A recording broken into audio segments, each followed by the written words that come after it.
Har'a waa'ee raammoo koosoo ilaalla.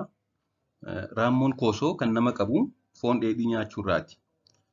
Keessumaa foon loonii fi foon booyyee dhibee kanaaf nama saaxilu.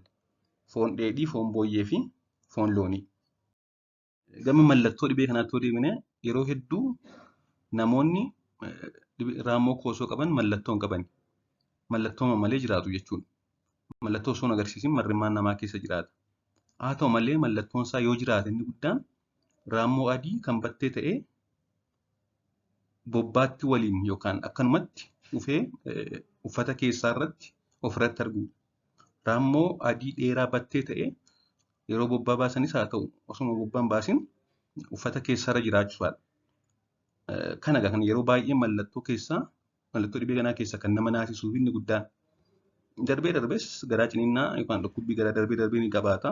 Akkasumas darbee haqqisiisaa yookaan balaqqamsiisaa fi dadhabbii fiduu danda'a.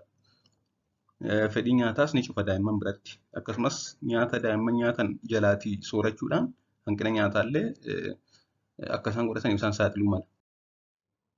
Akkamiin ofirraa ittisna jennee ilaalle wanti kun egaa foon dheedhii nyaachuun daddarbanneerra foon akka gaariitti bilcheessanii nyaachuu hanga digirii faaraanaayitii 65 jechuudha. Foon gogsuun ashabootti firfirsuun yeroo dheeraaf yoo kaa'u akka qaantaatti. Akkasumas nyaata kamuu nyaachuuf qopheessuu dura harka ofii sirriitti dhiqachuu. Foon haga guyyaa 7, qurxummii ammoo hanga sa'aa 24 firiijii keessa tursiisuu. Akkasumas bobbaa beeyladootaa manaa fi kan namaa seeraan dhabamsiisuun akka beeyladoonni manaa hin qabamne taasisuu. Beeylada manaa keessumaa saroota dhukkuba kanaan qabaman yaalchisuu. Yaalli isaa dawaadha. Haala salphaadhaan qoricha liqimsuudhaan fayyuun ni danda'ama. Qoricha kanas ogeessi fayyaan ilaalee ni ajaja. Erga qoricha kana fudhatanii dhabamsiifatanii booda immoo amala yookaan mallattoo ittisuu armaan ol jedhe kana fayyadamuudhaan dhibee kanarraa bilisa ta'uun ni danda'ama. Galatoomaa turtii gaarii.